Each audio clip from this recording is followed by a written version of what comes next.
So, yeah, Amélie from 2001, directed by Jean-Pierre Jeunet. I rewatched it recently, and honestly, it's still one of those films that just sort of sneaks up on you. At first glance, it looks very sweet and playful, almost like a fairy tale, but there's a quiet sadness underneath it all. The film follows Amélie Poulain, a shy young woman living in Paris, who decides to secretly improve the lives of people around her. She does it in small ways, little nudges, rather than big gestures. That's kind of the whole charm. The visual style is probably the first thing people remember. Everything is warm, saturated, very red and green, very cozy. It's not realistic Paris, really. It's more like a storybook version of it.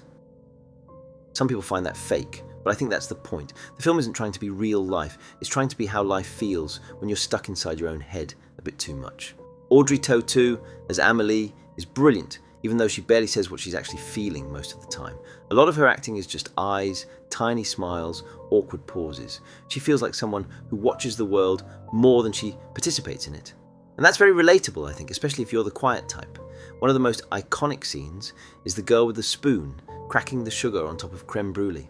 It's such a small thing, but the movie treats it like a moment of pure joy. That's Amélie in a nutshell. She finds happiness in textures, sounds, tiny rituals. Putting her hand in a sack of beans, skipping stones, that kind of thing. It's oddly comforting to watch.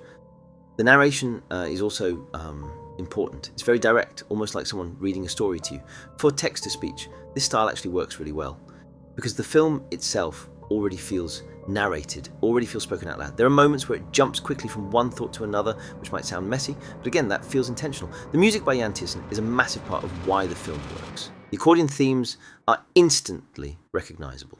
You hear a few notes and you're back in that world. Without the music, I think the film wouldn't hit nearly as hard. Sometimes it almost feels like a long music video, but in a good way, not a lazy way. Now, something a bit random but worth mentioning. Over the years, Amélie has been used by FitGirl, which is a well-known pirate site for games, mainly for repacks. They've used imagery and vibes inspired by the film, especially the girl with the spoon aesthetic in some of their branding and references. It's strange, but also kind of shows how far the film's influence has spread.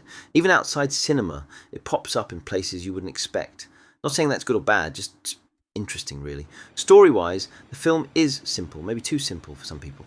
There's no big villain, no dramatic twist. It's more about emotional movement than plot movement. If you need action or clear conflict, this probably won't be your thing. But if you like character-driven stories, it works beautifully. One small criticism, and yeah, this comes up a lot, is that the film can feel a bit too cute, almost too carefully designed. Everyone is quirky in a very controlled way. Real life is messier than this. But at the same time, that artificial quality is what gives the film its identity. Take that away, and it wouldn't be Amélie anymore. In the end, Amélie is a film about choosing kindness, even when you're scared, even when you're unsure. It's about learning to step out from watching life and actually touching it, literally and emotionally. It doesn't shout its message, it kind of whispers it, which I quite like. So, yeah. It's not perfect, but it's warm, it's gentle, and it stays with you. And honestly, that's more than a lot of films